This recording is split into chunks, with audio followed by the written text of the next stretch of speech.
Okay, hello. Happy Monday. Welcome back to my channel. It's your girl, BRANDIJENAE. And yes, I am here with the recap for Real Housewives of Atlanta. I am by myself today. Hopefully not for long. Let's get this to give me 5 likes. Give me 5 likes so we can get somebody in and we can review the episode together. I can get some of your comments and everything. But Word on the Curb was not able to join tonight. So hopefully we get to get with her on Wednesday. But in the meantime, I'm here with you and we're just gonna jump right on into this episode. Let me give me some water real quick, okay? What did y'all think about the episode? Do me a favor. What we like to do is rate the episode 1 to 10. What are we rating this week's episode?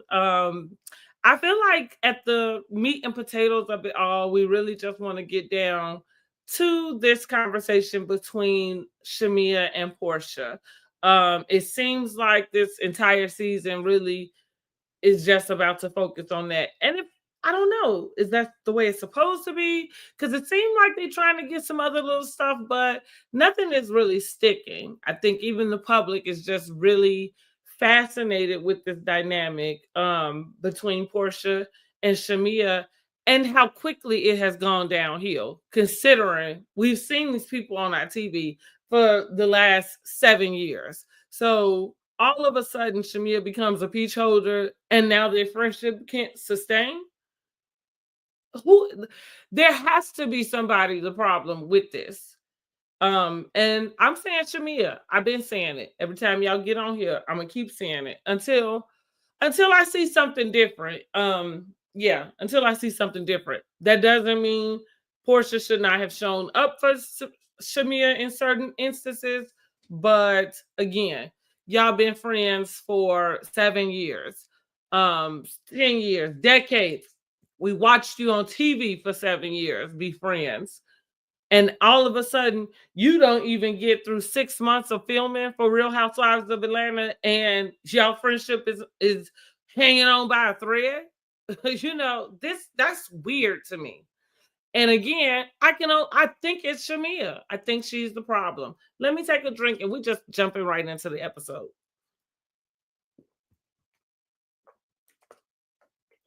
Ooh, sorry. Thanks, guys. Now, in the meantime, make sure you are subscribed to my channel. Make sure you like this video. It not only helps my channel, but it will help you get more content that is similar to mine. Okay. All right. So the title of this episode is Let's Be Honest. And let's be honest, this is all about the meeting between Porsha and Shamea. But we start at the top of the episode with Angela and Charles Oakley. They meet at a rooftop spot, looks like maybe for a little early dinner. They kind of chat about some basketball. We know that Charles Oakley is a head coach for a team that is in the Big Three League. You know, the Big Three League is a league that Ice Cube is, I don't know, president, owner, something like that. Don't quote me, but I know Ice Cube got something to do with the Big Three. And I think those are a bunch of like retired players, or maybe players that don't quite cut for the NBA. Okay. Not saying that they bad, it's just saying they just gotta play somewhere else. So Angela is describing how her and Charles banter is kind of like their love language. In the confessional, Charles does not agree with that. Drop down in the comments. Tell me what y'all think about Charles and Angela's like relationship. The funny thing about putting your relationship on TV is I get like, yeah, it does become a topic of discussion for everybody else. And so you might find yourself having to explain like why your husband isn't as affectionate as the public might think he should be. I feel like I've had my share of unaffectionate guys, and I think sometimes city girls, and like if you kind of got like a little rough around the edge to you, you might prefer somebody who's not as affectionate because every now and then, like it might get on your nerves. So I don't know. I'm not going to say that them not being affectionate with each other in front of the cameras has anything to do with the state of their marriage. Now, at the beginning of the season, I did compare Charles Oakley and Angela Oakley to Camille and Kelsey Grammer from Real Housewives of Beverly Hills. I did compare that marriage to that. And the reason why I did that was because I do just see Charles just being here because he needs to be here for his wife. I don't think that means he's gonna divorce her after the first season the way that Kelsey did Camille. All I'm saying is he ain't for those shenanigans, and he really just showing up because you need him to show up. That's just what I gather. But while they're in the confessional, one of the producers is like, or no, did Angela say, give me a kiss? Or maybe the producer asked about kissing. But Charles was not moved. Angela's kind of like, well, she don't want everybody to think you don't love me. And Charles is like, I don't give a F. He didn't say that literally, but he might as well. And so, that they just kind of move on from there. What are your thoughts about that? Do you think Charles could just throw Angela a bone? Do you think that bothers Angela at all? I mean, she puts on a pretty good face that it doesn't, but I'm not sure. Okay. So while they are talking at dinner, they talk about Angela brings up her sister and kind of brings up the fact that she may need to have a talk with her after the situation with her and her daughter. She was upset that I guess her sister had some words with her daughter.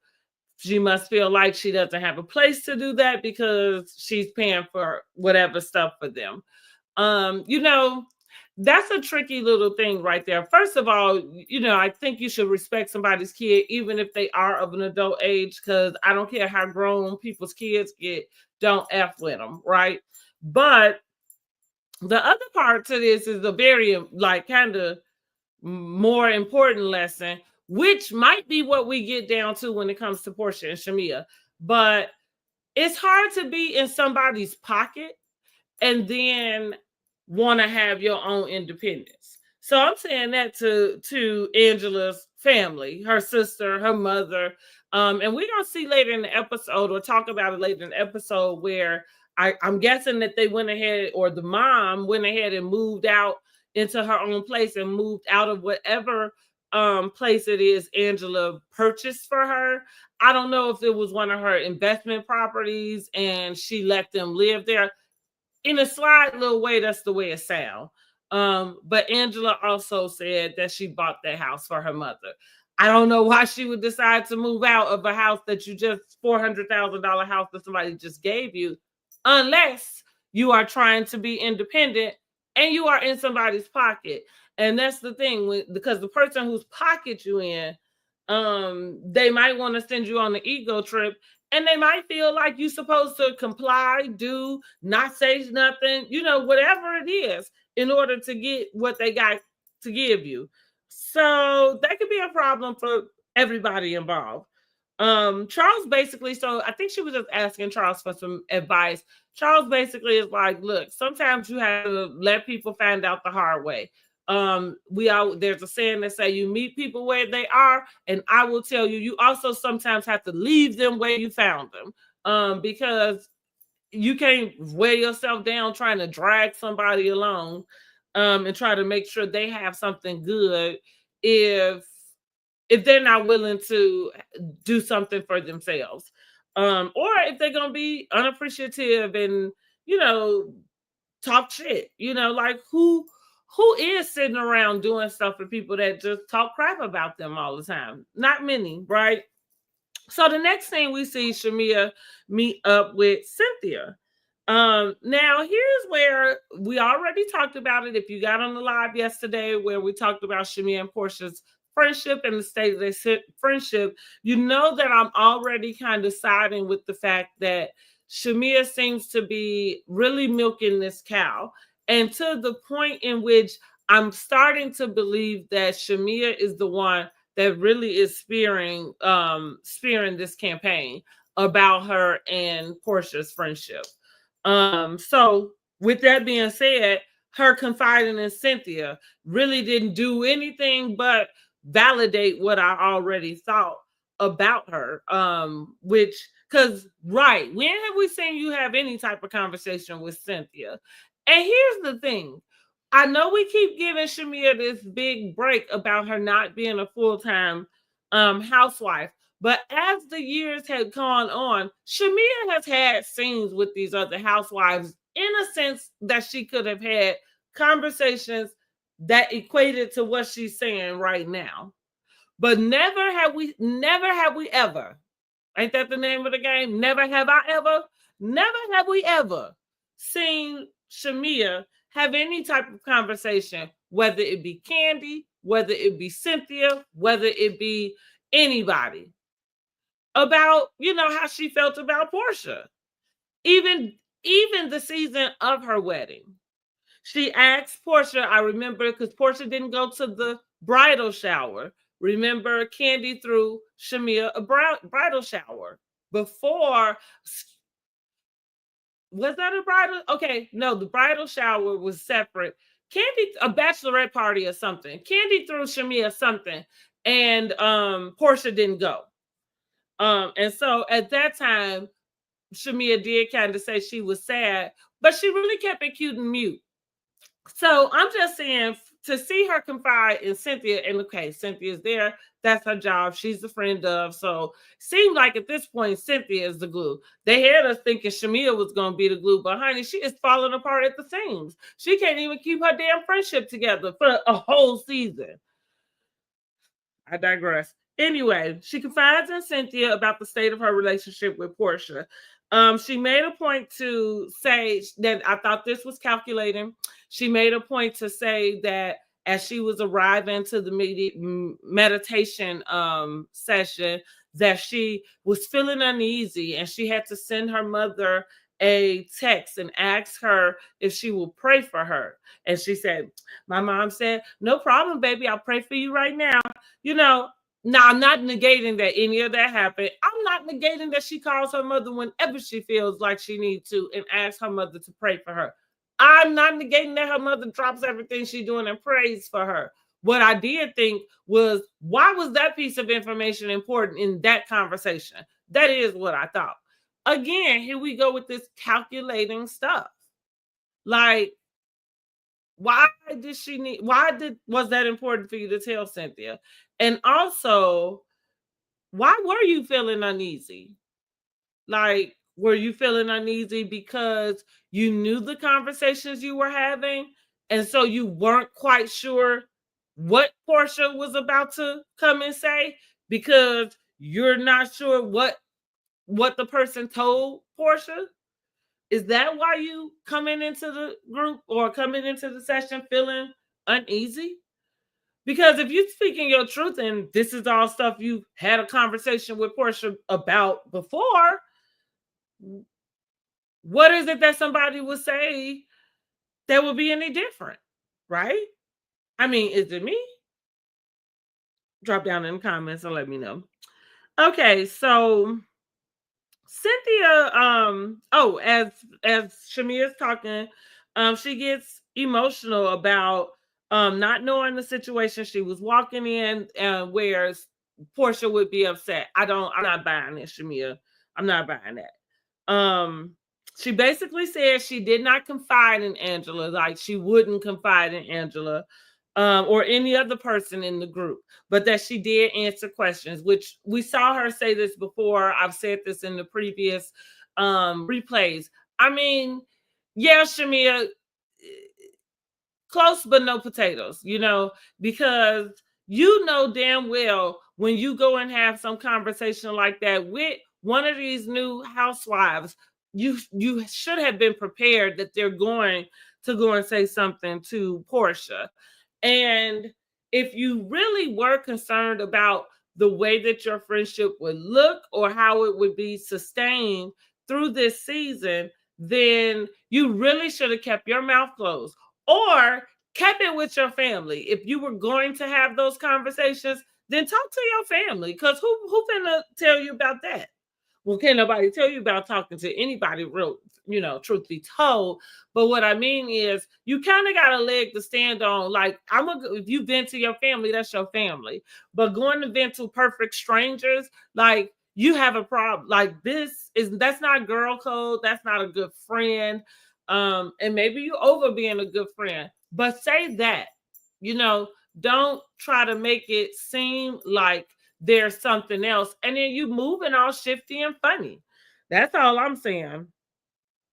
Cynthia did take the time to empathize with Shamea, because she just really reflected on her friendship with Nene and how it felt to go through those ebbs and flows where Nene wasn't speaking to her, and Nene, and then you have to go into this group and feeling like awkward.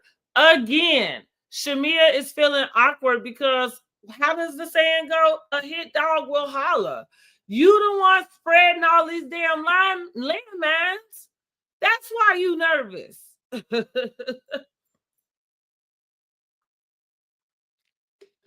And it screams desperation. And what's even sadder about it is, we were rooting for you, Shamea. Like, we really were rooting for you. But it's falling flat for me. I know that there's a whole side of the internet, and like I said, it's kind of like the Beyonce haters, right? That's how I feel about Porsha. Like, the people that really don't like Porsha, I mean, they're not gonna see it no other way. They just don't like Porsha. But if you are watching this show and you really are watching objectively, and like I said, Porsha is one of my favorites. I will say that. But not without me giving Porsha whatever business it is she deserves in her wrongdoing. So I do think she has not been a friend to Shamea. I do think that some of the things Shamea has to say about Porsha, she has a right to feel that way. I don't like the way Shamea is moving. That is not a friend. And even more so than anything that we're talking about where Porsha stands. Because what Porsha didn't do is throw you under the bus with a bunch of strangers. Now, that's not what she did. And somebody should say it to her. If Shamea got any real friends, somebody should pull her to the side. Because at the end of the day, Shamea put her friendship with Porsha up on the chopping block, and now you got to fight for it. And if you go look at my short, I'll tell you, Angela clocked it, and I'll say what she said when we get to the end. But let me get back to it. So Shamea did drop a little tea during that meeting with her and Cynthia by kind of saying that Porsha had told her what Miss Diane said about you needed to watch out for her. Oh, excuse me, y'all. Now what do we think about that? Do we think Porsha was stirring the pot? And what do we think Porsha's mom, Miss Diane, and Shamea's mom, Miss Morton, what do we think their friendship broke up over? Do you think their friendship may have broken up over because of their daughters? Do you think it's possible that those two, the moms, somehow got into some type of rift that involved their daughters? I don't know. Shamea did not want to talk about it when they asked her in the confessional. So I don't know if we'll get to find that out, but I'm curious to know, like, what did happen? Like, why did they fall out? And I think, I'm not sure if Porsha should have told Shamea what her mom said. But then again, if they have that type of relationship where they just tell each other, I don't know how I feel about that. That could go either way. And because this is the first time, see, like, that's another thing. Like, this is the first time we really are even kind of seeing a bigger picture on how they would deal with conflict in their friendship. And so it would be interesting to know, how did they navigate their mothers, like, that friendship breaking up. Maybe they just told themselves they was just gonna move past it. All right, so move on to the next thing. Well, They check in with Britt, and we find out Britt is going to a wedding. Nobody is sad. We didn't even miss her. Like, we actually didn't even need that part, and it would have been perfectly fine. Like, Kelly could have told somebody that, like, oh yeah, Britt had to go out of town. We'd have been like, okay. That's it. Did y'all miss Britt? Drop down in the comments and let me know if you did. Let me go ahead and drop a link in. I got about 3 likes over here. Y'all can go ahead and like the video some more. But I'm gonna drop the call in link.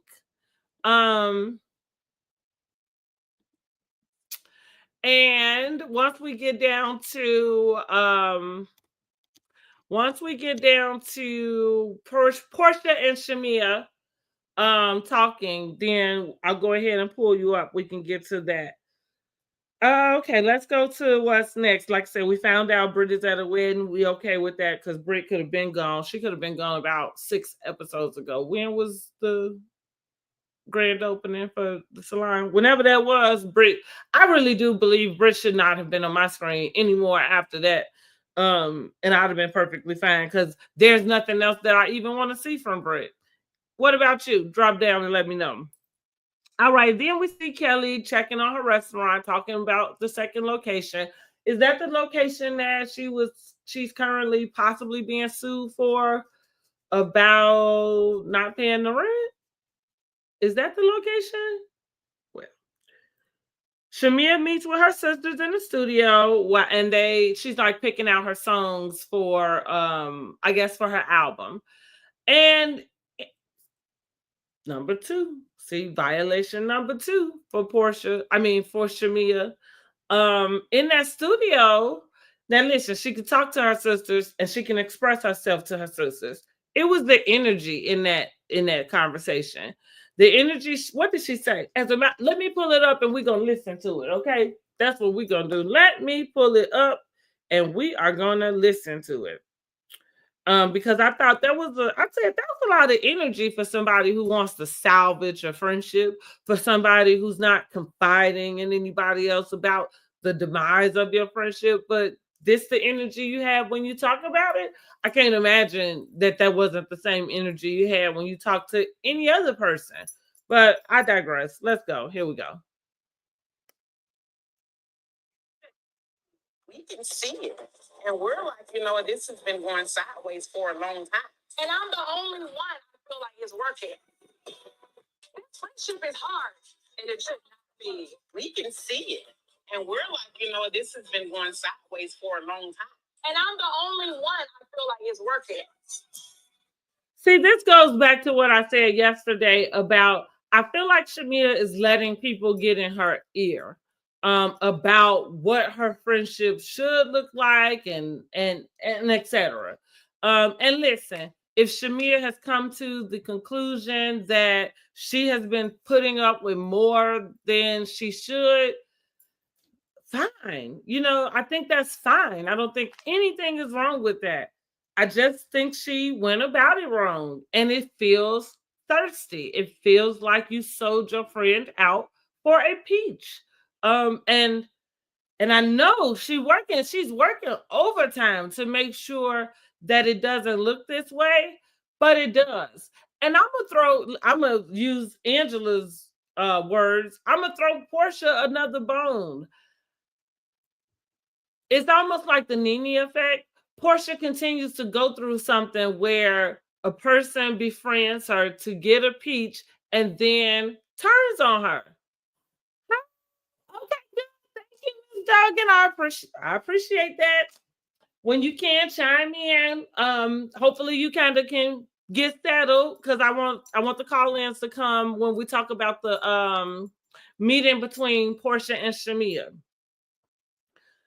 So yeah, back to Shamea with this. Like I said, I just think that she went about it the whole wrong way.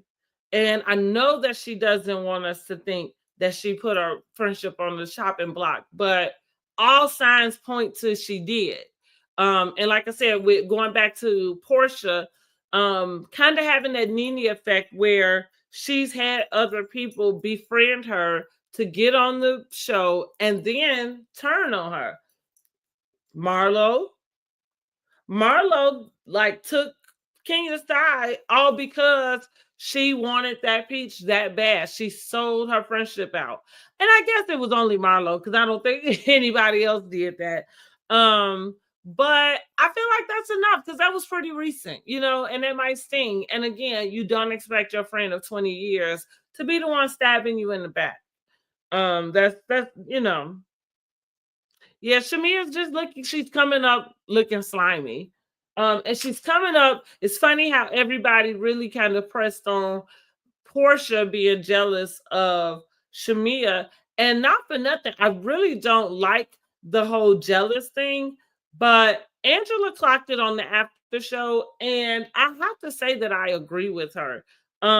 She said that she thinks that Shamea is playing the long game. Well, let's pause, put a pin in that. Let's get through the rest of these scenes real quick. Let's get through the rest of these things because we're gonna go in with Drew after. Oh, I gotta go back. Sorry, y'all. Okay, after we get with Shamea in the studio where she is talking to her sisters, we see Porsha, Cynthia, and Angela get together for bowling. Now Angela got her a nice little body, honey. She does remind me of Sheree. But she do look a little geriatric. Like everything she does look geriatric. Like she got bad knees or something. She probably does. And I think she's slew-footed. I remember when they showed her walking a couple episodes ago. I'm thinking, if you don't pick them big ass feet up off the ground, girl, maybe they heavy. But they go bowling. Angela is joking about can they put the bumpers up? Then she kind of pokes fun at Porsha about her already having bumpers. Cynthia pokes fun about, you know, Porsha's big old tail ass needing to be contained. So it's like all over the place. Cynthia seems to be very mesmerized by it. She's so funny. So then they kind of get into discussing PJ, just asking how PJ was doing. Porsha explains that PJ, now this must be the second time, right? Or she might be regurgitating the first time because I thought in a few past episodes she told us that PJ was asking about him. And listen, it's fair. PJ could be asking about this man more than once. I just wanted to know. But she said PJ asked for her papa, and she trying to tell her that he's still gone, and PJ saying that it's been too long. So she reaches out and sends a text. Now put a pin right here because I just was saying that, you know, and during this time, Simon was tap dancing on this girl's nerves. But what I did note in here, I said, okay, if Porsha reached out to him for, you know, PJ, it's reasonable to think that maybe she was antagonizing him. And maybe that was kind of why why he was acting the way that he was. I don't know. I'm just guessing. Because I thought that she just wasn't contacting him at all, especially because he was tap dancing on him nerves the way he was. I wouldn't want to talk to him, I swear. So Porsha reveals that she reached out. He left her on red. And then Porsha discusses her friendship with them, the state of her friendship, just basically saying, in a nutshell, that she knows Shamea feels a particular way, but she doesn't have the bandwidth to really give a damn. I'm putting those words in. That's not what she said, but in a nutshell, that's what she means. And listen, I understand because as I said yesterday in the last video, nobody wants to go and hash out something that's over a decade long, and now you're going to give me these feelings that are supposed to be fresh about something so stale, you know, and then I'm supposed to have these genuine feelings about what I'm hearing. I kind of have a hard time with that too, Porsha. I'm giving her a break. I do. She said, I bet she was annoying him too with them games. Yeah, that's, you know, I when she said that, kind of that popped in my head. I said, I'm like, yeah, you probably was doing some stuff that was setting him off around that time. I said, P said she just wanted, yeah.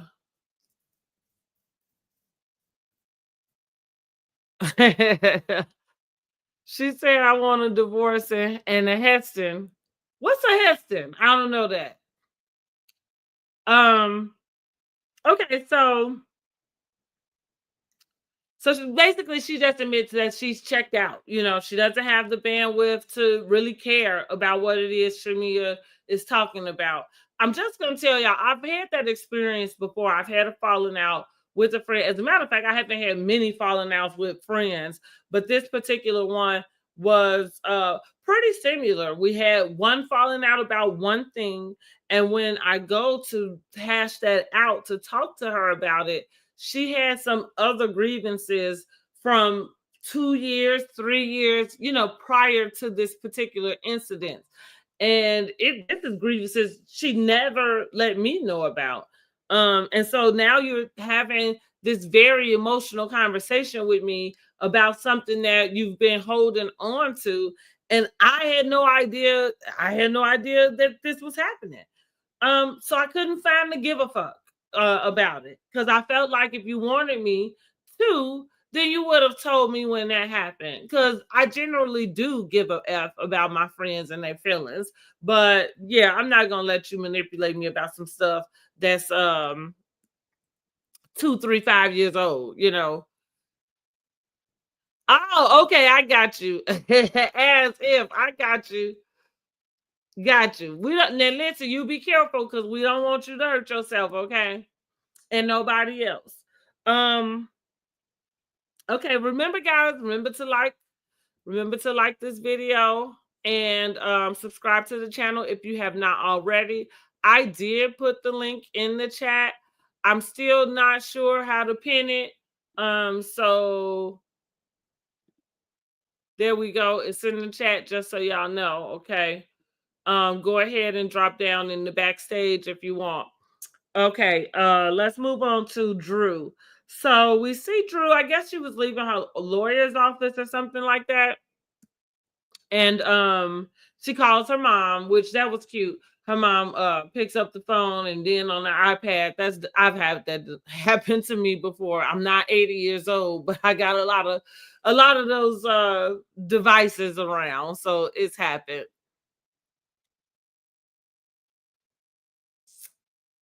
I got talk. What you say? Talk your.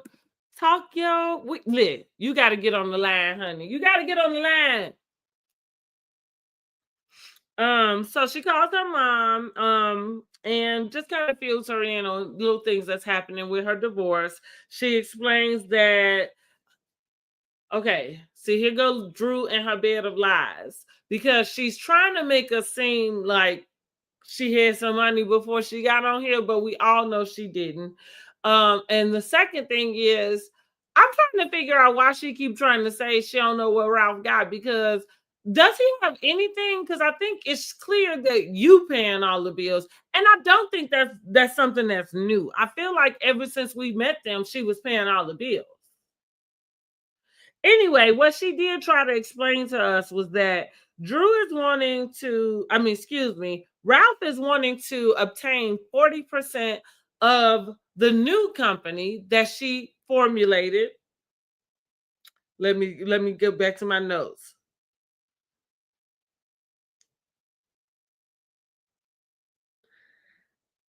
And it was something about wanting shares. She tried to make it seem like there was a company that she created back in 2005.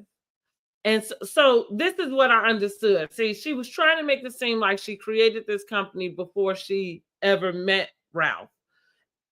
That might be possible, because I'm guessing that's what celebrities do. They copyright and LLC their name. I mean, because they are the business, right? So that could be right. I'm guessing somehow Ralph's name is on that though. See, that's what I'm saying. I feel like Drew had Ralph playing in some role as her manager. Somehow he was on this payroll, or somehow he was supposed to be involved in this business.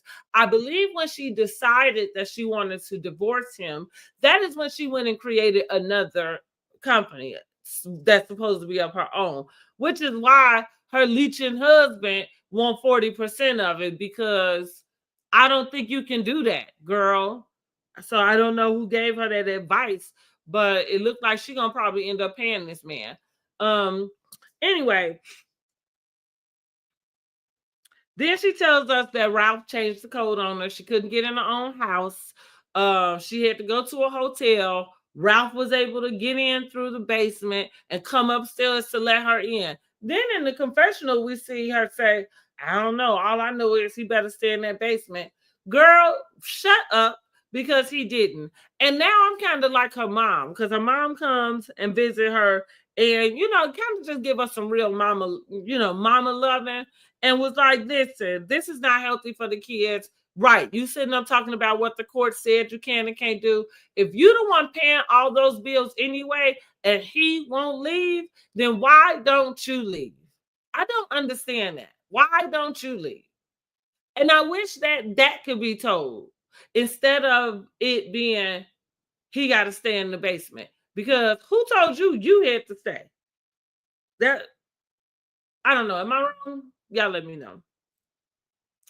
All right, we see Angela. Angela mom's come over to her house, and let's just send a little prayer up to Angela, because after the episode, she did go on Instagram to actually let us know that her mom unexpectedly passed away after that scene was filmed. I'm not really sure exactly how much after. She did say that this was filmed about a year ago. So sometime between that filming and now, Angela Oakley has lost her mom, and so we want to send her well wishes to her and her family, and rest in peace to her mother. But she comes over and she informs Angela that she's going to pick up some new keys to, I guess, a new house that she's getting ready to move in. She explains to Angela that she just wants to have a little bit of independence. Angela looks a little sad. I'm thinking this means that the sister is going to, right? Because it sounds like the sister and the mama live together. And so, Angela seems like she's disappointed. She says she always wanted to.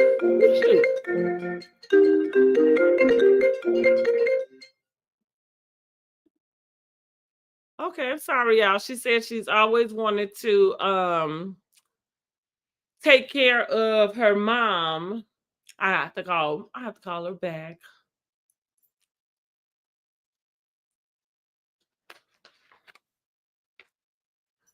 And so I guess it just kind of, makes her feel sad that, whatever it is that her rules or stipulations are about what she expects from her family, that she's not able to do that for her family. But again, like I told y'all, it's really hard to be in somebody's pocket. And what I mean by being in somebody's pocket, somebody paying your rent, like buying your groceries, like that's being in somebody's pocket, because those are like necessity type of things that most of us want to do for our own self.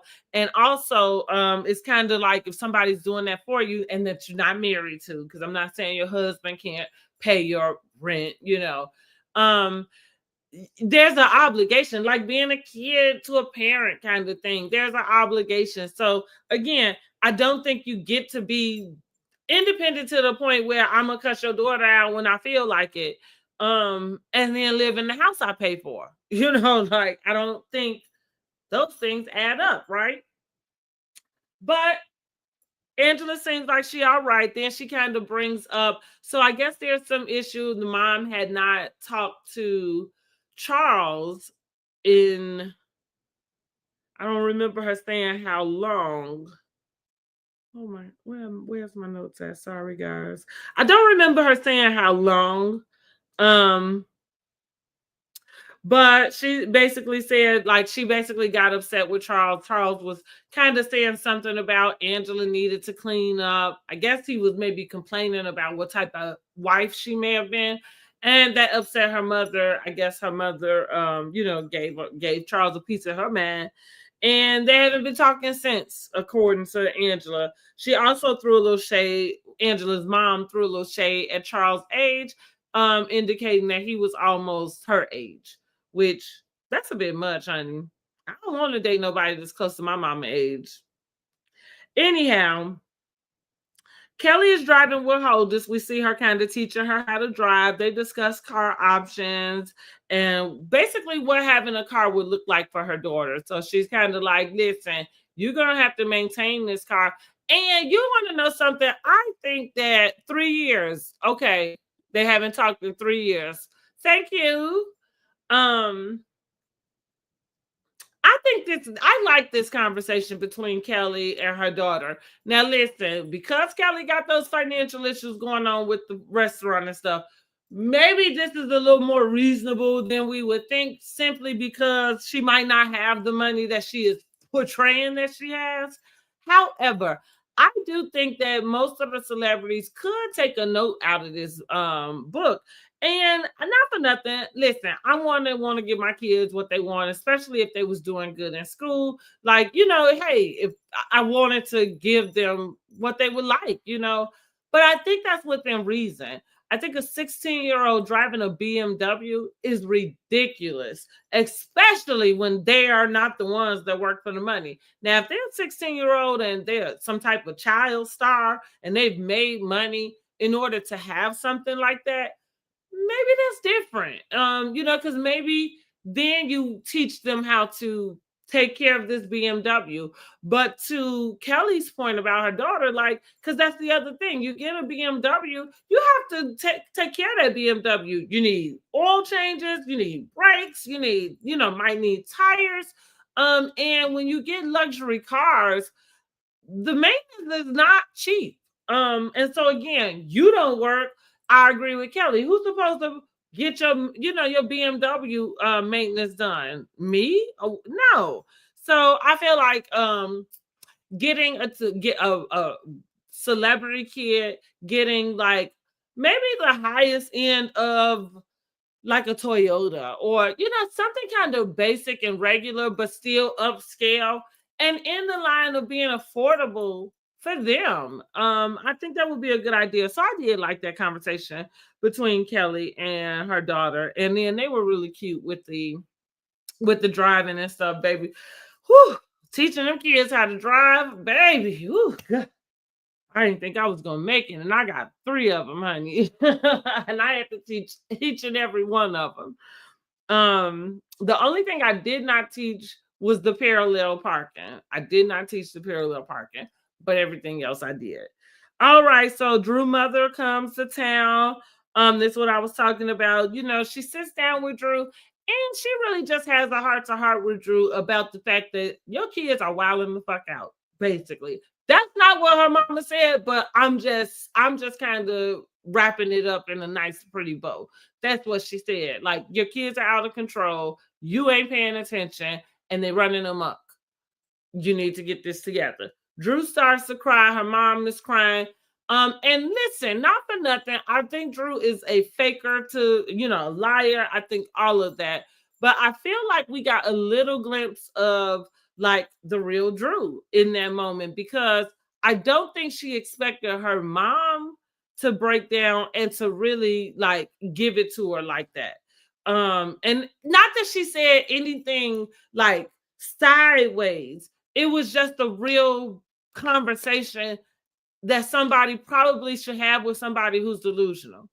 Like, look, girl, your kids are falling apart at the seams. Pay attention, because she's delusional, and and like I said, we got that real moment, but only for a moment, because as soon as she cracked that little smile, here she go with the fake stuff again.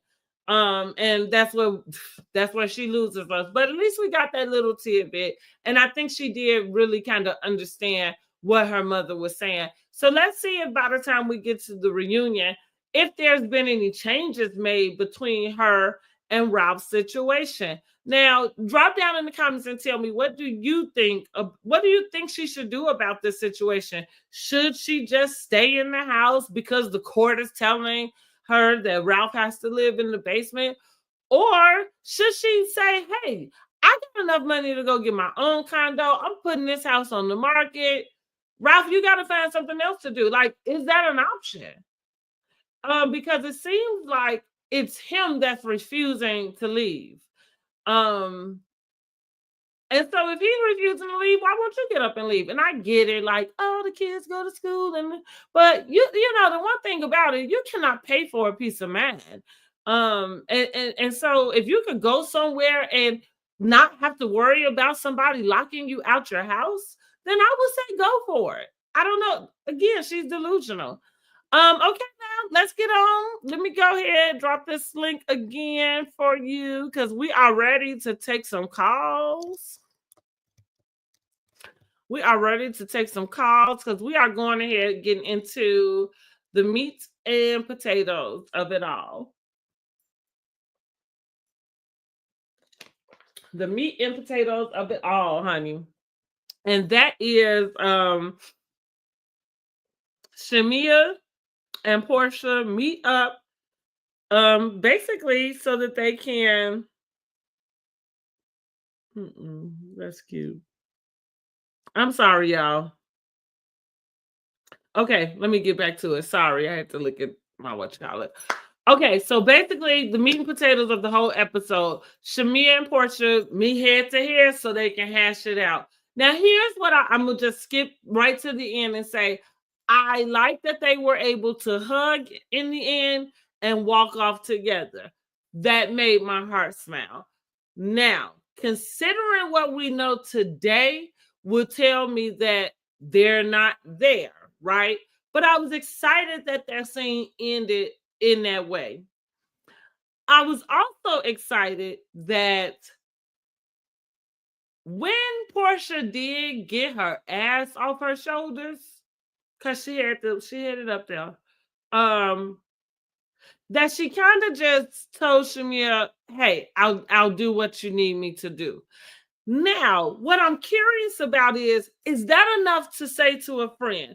If you don't have the bandwidth to really kind of say, like, okay, let me hash out and let me hear every grievance that you have for me, right? Because is that what is required to get an apology from somebody? And are there different forms of apology, or does it just depend on who it is?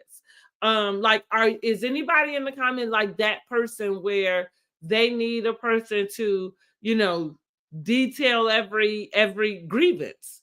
Or is it okay to say, I didn't mean to hurt you, and if I've hurt you in any way, I apologize. What can I do to make it better? Is that a good apology? I think that's a good apology. I think that's a good apology, but what do we think? So I was glad to see Porsha do that, right? Like I said, she did get her ass on her shoulder, so I was working backwards with those, because as we get into it, I just again want to focus on the fact that we did leave this episode with them seeming to be in a good place and leaving out together. But let's just go ahead. I am not going to play the video. I'm not going to play the video on the screen, but I am going to, I'm lying. I think I do have it. Let me see if I can get it. If I have it already, I'll pull it up and we'll look at it on the screen.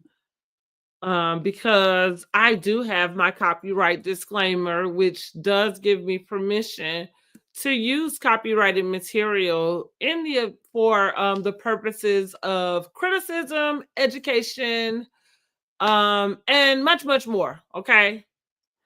So here we are, minute and 37. And then I think this is about all that I have on this, but we can just start off with this. I believe we went over this last night too. But we can just start here and then go ahead. Apologize for maybe not being as open. I just apologize for maybe not being as open about my feelings over the years. There's been things in our friendship that have hurt my feelings, and a lot of stuff I mask because I handle our friendship with care. I think all I'm trying to say is I think I wouldn't have preferred it to have come out in the group.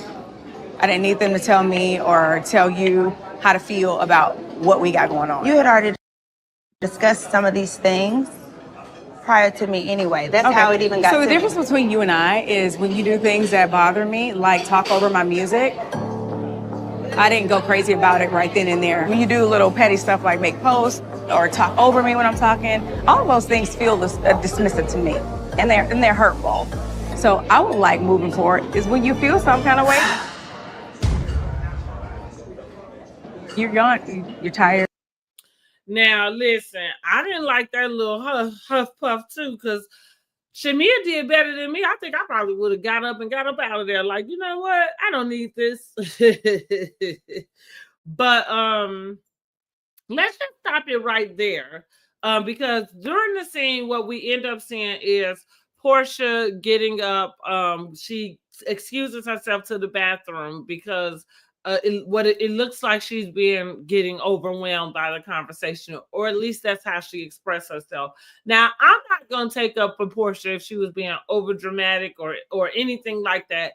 She might have been, but I think my mind is made up about the way Shamea is handling this.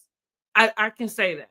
I don't know if it's going to change, because I'm not sure that there's anything Shamea is going to do that's going to make my mind change, that you put your friendship up on the chopping block. And it's like she's holding Porsha's feet to the fire about listening to somebody else bring information back to her and get upset about the way she felt like that information had been brought to her. But she's not acknowledging that that's a trust barrier that you kind of broke by going to have these conversations with these strangers. Like, they are strangers. I feel like if Shamea, and funny thing, if Shamea had a conversation like that with Kandi back when she was getting married, and not that conversation she had on the couch where she was talking about, oh, Phaedra tried to sleep with my husband, or whatever it is she said in that moment. But I feel like if she had expressed herself at that time about, what is this? Child, stuff just popping up on my stuff. If she had expressed herself to Kandi at that time about how upset she was that Porsha was not going to come to the wedding, I think we as the viewers could have understood that. That would have made sense to have that conversation with Kandi, because we could see them have a close relationship. But these people strangers to us, so we know they strangers to you, girl. And so, yeah, like, I don't know. I can't imagine a conversation that you have that is so generalized about your best friend hurting you for not showing up at your wedding. How else does that look going back to your best friend? And it's not coming out of your mouth, and it's coming out some stranger's mouth. You know, I feel like she started off the apology, Shamea, and it was a little condescending. I think she should have come in and she could have been a lot more humble about, like, hey, I really effed up. I thought that's what I think. She like, I really messed up. I really didn't mean to have this, snowball like this. I thought I was just having a conversation about past events that took place. I was not trying, but here's the problem with that. She can't say that because the truth of the matter is she actually feels this way. Now, here's another thing that's probably going on, which that's what I'm saying about Angela clocking it. I feel like Angela,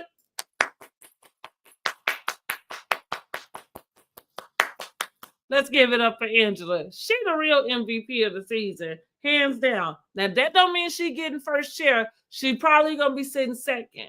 But she certainly is the MVP of this season, meaning she's like a new housewife all-star. I think she is having one of the best first seasons outside of Stacey. Even though Stacey and TJ might have been lying about their relationship, Stacey had a really good season. She came in as a fan favorite, and we want to see more from Stacey. And that's the same thing going on with Angela. And that's hard for a first-time housewife. Even when it came to Cynthia, even though Cynthia, Kenya, and Porsha, I'm with all three of them, Angela has blew every new housewife out the water.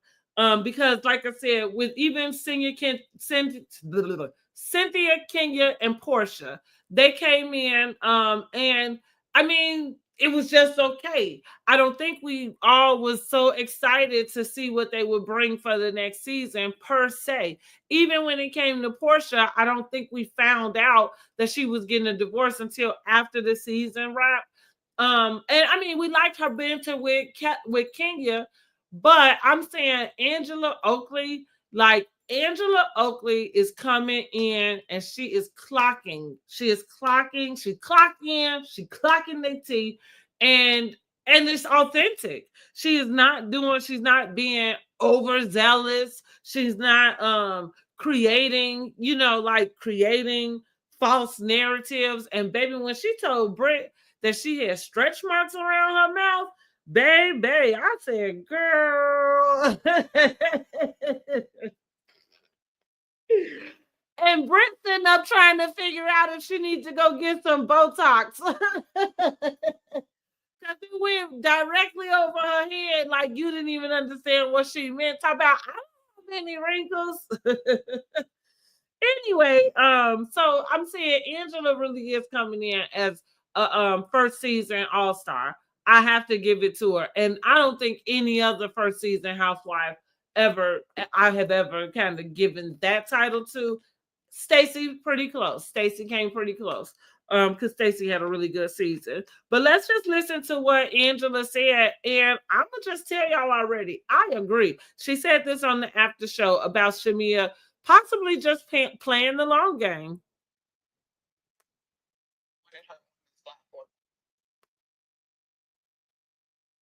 You know what's crazy? Do you think that Porsha wanted her on this platform? Do you think Porsha was like, this is mine? I honestly don't know, but Porsha's never told me that she didn't want Shamea on this platform. Mm-hmm. Now, I'm not negating Shamea's feelings. All I know is Porsha's never told me, I don't want Shamea over here. I don't like her being over here, any of those things. You know what? I'm about to throw Porsha a bone here. I think Shamea is playing the long game. I'm sorry. What does that mean? Well, I think that Shamea wanted to be on this platform, and her friend was on this platform. And so Shamea was willing to put up with what Porsha was offering or issuing out on the friend side to get what she wanted. I don't take Shamea to be one you can walk over. No. I don't take her to be one who can be manipulated. I take her to be very calculated. Her friend got on this platform, and Porsha invited her on this platform with her. And then she coveted it. You okay? Do you think that Porsha wanted her on this platform? Do you think Porsha... And I like the way she put that at the end. She said, and then she covered it. And see, that's the thing that people are probably seeing, but they're pushing it on Porsha. The Bible tells you that's one of the 10 commandments, right? Thou shalt not covet what the neighbor has. You're not supposed to look over at your neighbor, and it's not that you don't have desires that are similar, or like, they got a Birkin, you got a Birkin. Like there are things that people want and they are of the same, but you're not supposed to want what your neighbor has, right? Covenant. Let's just go to the actual definition of coveting something, right? Let me look it up.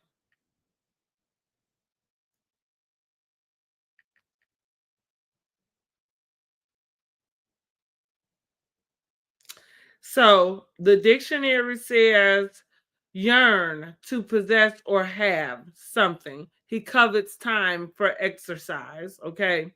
So that's what it says. You should not yearn for what your neighbor has.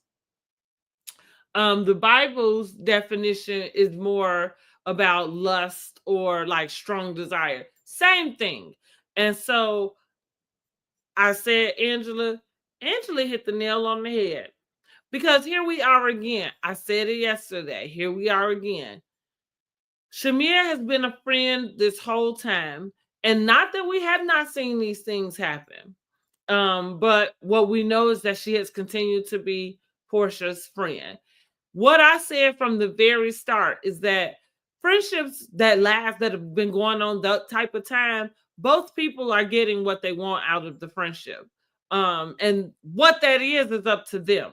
right? It's not up to us to decide if what somebody is given is what this other person should have.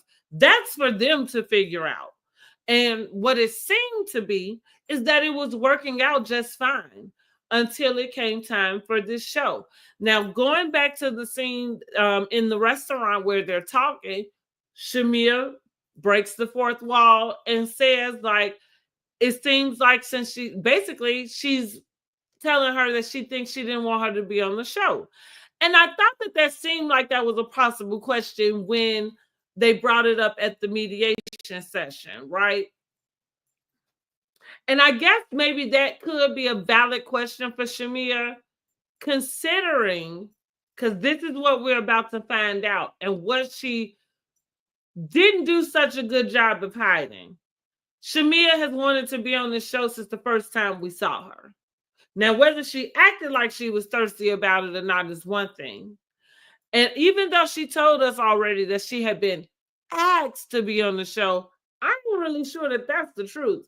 I think she may have been approached and talked about, right? Or talked to about, because again, she had been trying to, I feel like she did. She been wanting to get on the show. And if you go back and figure those seasons out, let's just go to when Eva came on board. See, that must have been when somebody gave her this little inkling that, hey, we're going to be looking for some new housewives. Like, basically, it's your time to get in. Because as soon as she sat in Eva's face, the very first thing she did was ask that girl if she had been a lesbian. Now, I hadn't heard no information like that about that girl, Eva. I don't know if y'all have, but I had never heard it until it came out of Shamea's mouth. And I did think that was crass. That's not the verbiage of a woman who live in a $9 million house. I mean, well, clearly it is. But the point that I'm making, because I've been saying this about Shamea this whole time, is that who we are getting from Shamea, that's not her. Like, I think you're giving us this inflated version of yourself. And because you can have money and still be down to earth, down to earth, a down home girl. You don't have to go no, I hobnob with Lisa Vanderpump. Who are these hoes? That's kind of what she's giving us. Who are these hoes? And I'm like, who is this girl? Who is this hoe? In the words of King and Moore. I can't wait to give me a little sound machine. But so yeah, I've been saying this since the beginning, probably since about the third episode, because I feel like the first episode, I was here for Shamea. I'm like, okay, Shamea, it's your time to shine. But then I saw her moving a little funny, and this just kind of solidified it for me, because now you're throwing your friend under the bus for everything the public feels about her. And that's the devil's work, man.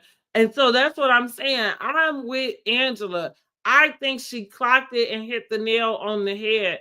I think Shamea has been coveting what Porsha has. And that's something that I said yesterday also. And look, that's why I was so uncomfortable when people would say that Porsha was jealous of Shamea. Somehow I'm thinking, no, I don't think so. Like, right? Even though I know that there are friendships in which jealousy exists, right? But that didn't seem quite right. Like, no, I don't think she is jealous of her. And even yesterday, I was mentioning that I think that Shamea had put herself in this like sidekick role. I don't think anybody placed her there. I think she placed herself there. Because even with being this person of this status, do you think Lisa Vanderpump walks in a room and nobody notices her? Even if she is a friend on the show, you think Lisa Vanderpump walks in to go to lunch with one of those ladies and ain't nobody gonna know this lady is rich? Do you think she shows up anywhere and nobody knows that somehow this lady has a high, net worth? However, Shamea can show up and she just looks like one of the girls, right? No shade. I'm just saying. And as soon as you get a peach, now you wearing Robert Cavalli, and maybe you was wearing it before, but you sure wasn't telling nobody about it. I didn't see her in a Chanel 2-piece no other time in no other season. See, that's what I'm talking about you giving us what you think the housewife is supposed to be. Now, what I can agree with also is that, and this is what I said from the beginning about the power dynamics shifting. Because I think that Porsha she didn't expect this stuff to go awry with Simon. Of course, I think we expected that it wouldn't last long, but nobody expected it to go how it did go. I didn't foresee that coming. However, so it shifts everything, and everything shifts really fast, including this friendship, right?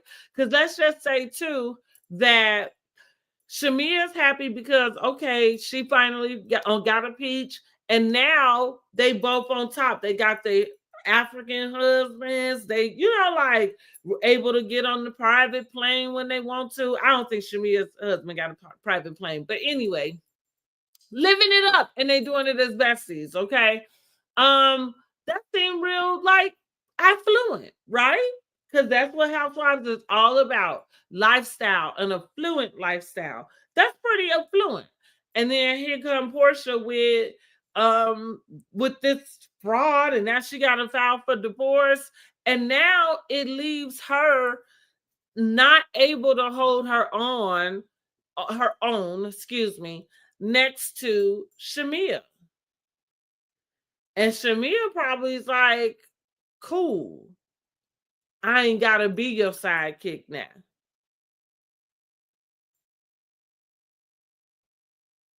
Because that might have been how it was sold to them to get them both on. I don't know. I'm just saying.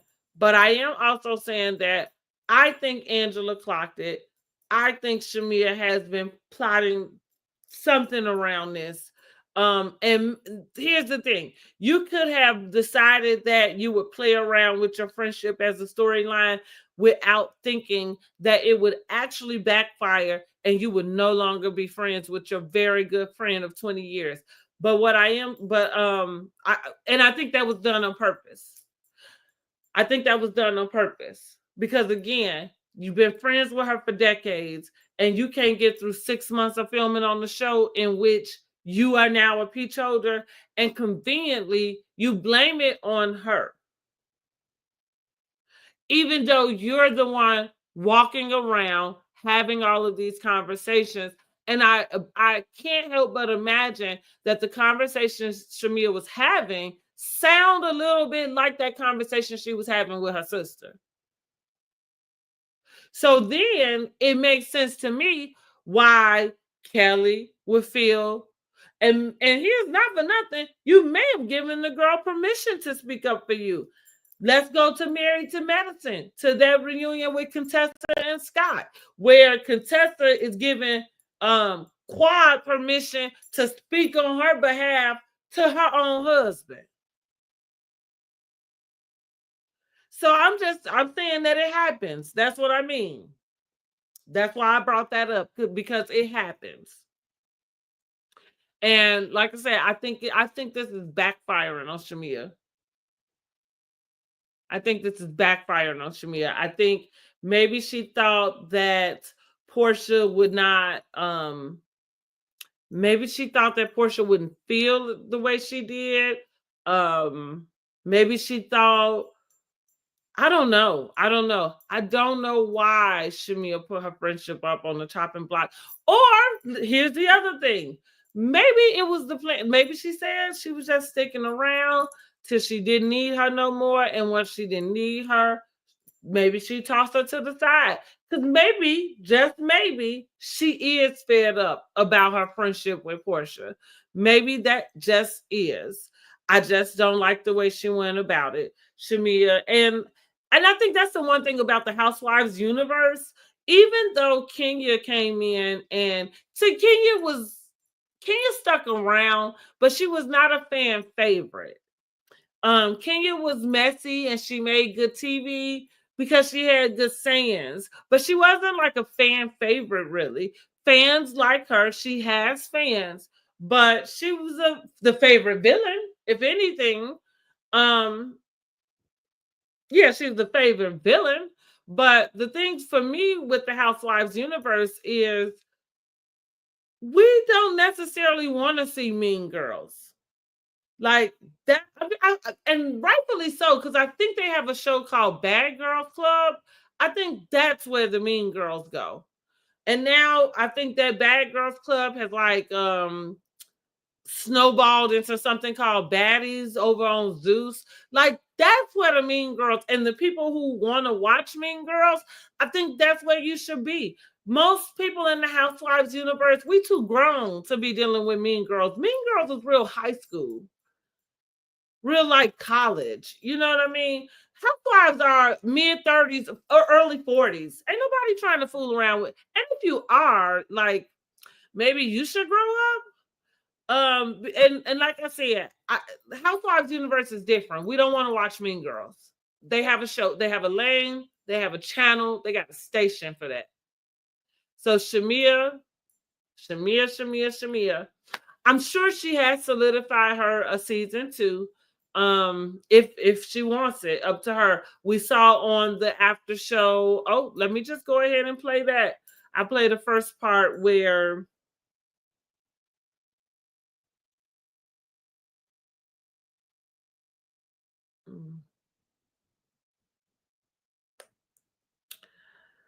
I'll play the first part. Well, I'll just play it all. Okay, here we go. Even now, I guess the world is picking up on the division and just like the fact that we're not really speaking. Yeah. I've gotten so many DMs and messages, and even to those, I still give grace because it's hurtful.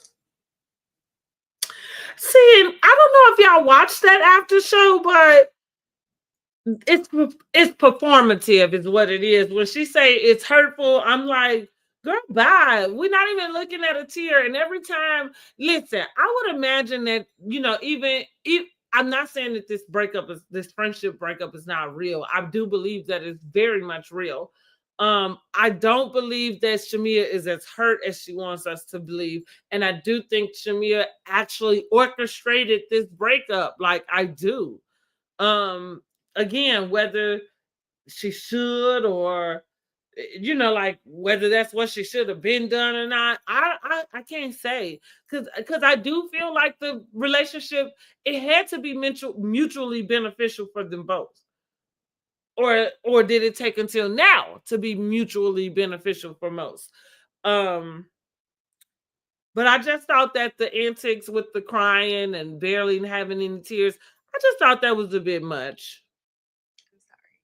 And the stuff that people have said, I want to tell you a long time ago, that your friend ain't your friend, and she don't want you in this space with her. She don't want to share this with you. I told you the other day, I said, Porsha, I wish we could be the way we are off camera, just on camera. And you know what you said? They would have to give me more money for that. Yeah. Now, I thought that was interesting too. When Shamea said, I asked you if we could be the way we are off camera, on camera. What way is that? And see, now this is what I'm telling y'all about Shamea, right? What did I say? She's performing. So I think that's odd that you happen to be talking to Porsha about that. And maybe here's the thing, maybe they both are performing. And then it both backfired. I don't know. Because what is it that y'all do off camera that y'all not able to translate on camera? I'm confused. Does that have anything to do with Shamea going to her other castmates talking shit about her best friend? Cordially or not? Do you think that would be a reason why they're not able to be how they are off camera? I don't know. Let's listen to the rest. We be that way. I'm sorry. Okay, so this is Shamea getting up, having to go to the bathroom to, you know, dry her tears and clean herself up. Kelly, I do like Kelly. Kelly's a little pint size, but since you've been friends with both of them, do you think that Porsha? But she's a good friend.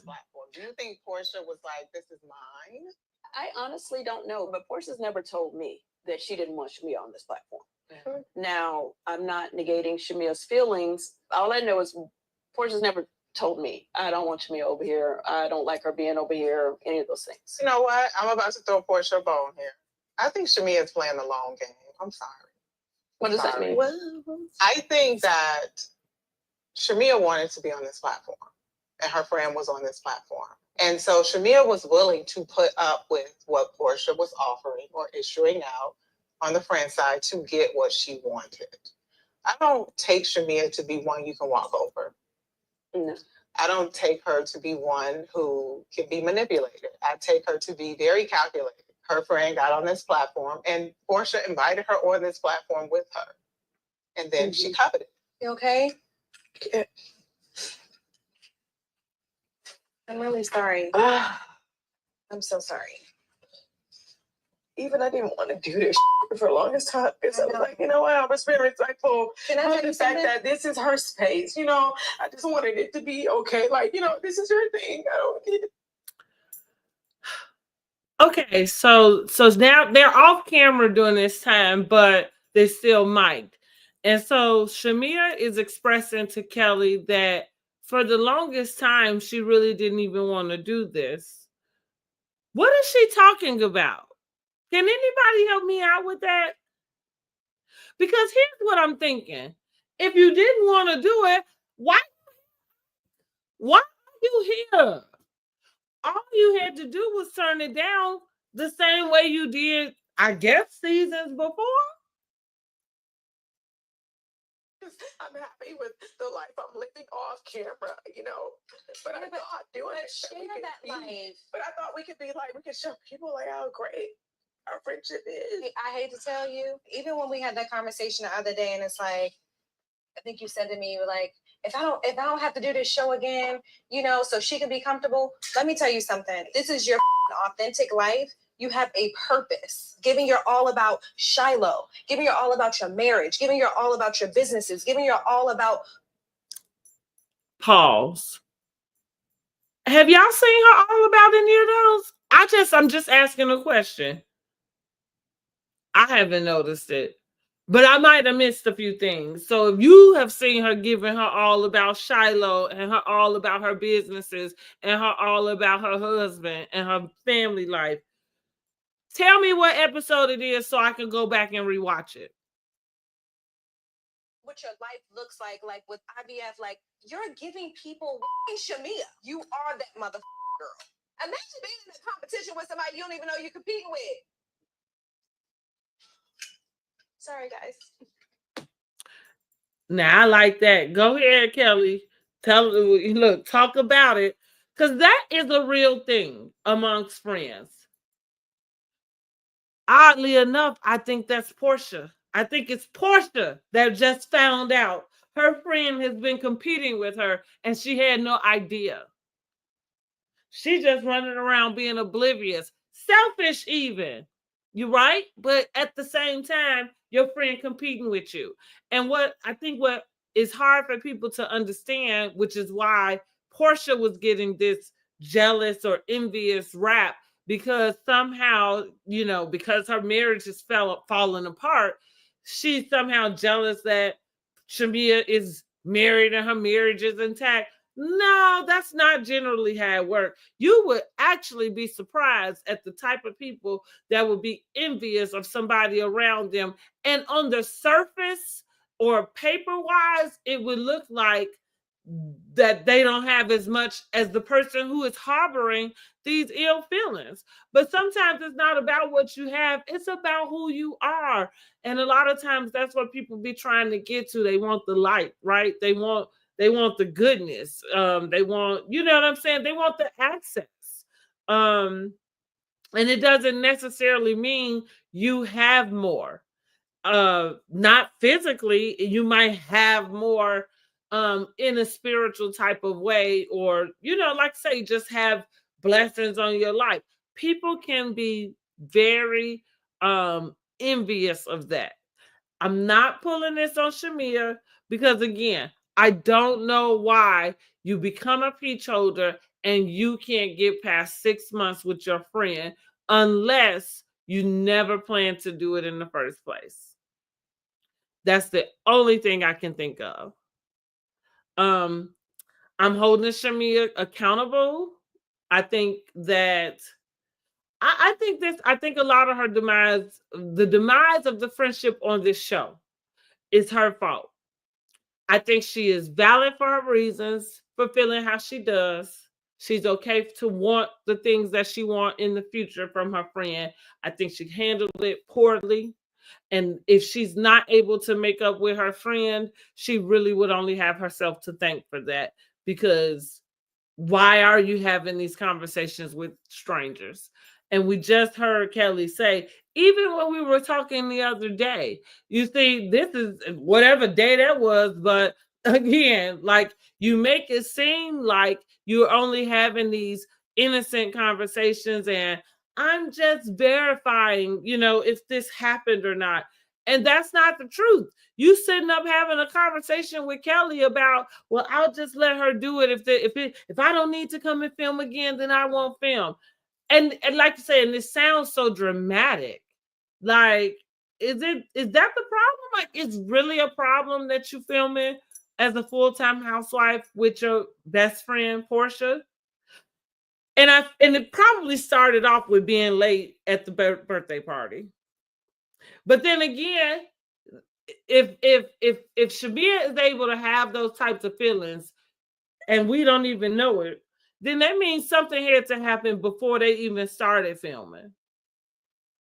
I don't know. I blame Shamea though. Shamea, you should have talked to your girl first. All the same feelings could have been the same. You could have said the same thing, but you should have talked to your girl first. And with that being said, I'm getting ready to get up out of here, y'all, because look, my eyes is getting heavy. It's Monday, and y'all know how I am. That's so funny. Like, I'm getting old, y'all, because as soon as I get tired, like, my eyes get really, really heavy. And honey, I'm telling you, if I close my eyes for too long, I'll be on here snoring.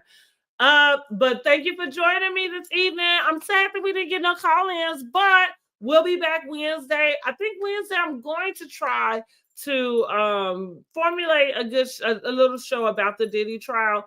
I'm not really sure what that looks like for me, because I don't know. This Diddy trial is just really icky.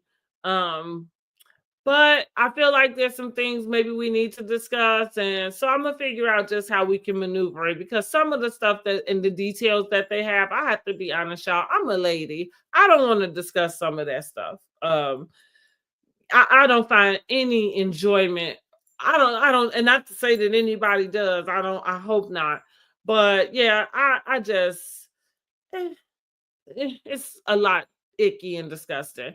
So I'm gonna get ready to head out of here. Thanks, Miss Doggett, for joining us. I hope that you're able to join us next time. If you have not already, make sure that you are subscribed to my channel so that you can be notified whenever I upload a new video. And when I go live, hit that bell notification so you can get a notification of that as well. And don't forget to like this video. Remember, when you like my video, and do that often, get into the habit of liking the videos. If you sat and you watched, like it. And it also helps you find more content like the one you just finished watching, okay? So, until next time, have a good evening. Good night, y'all.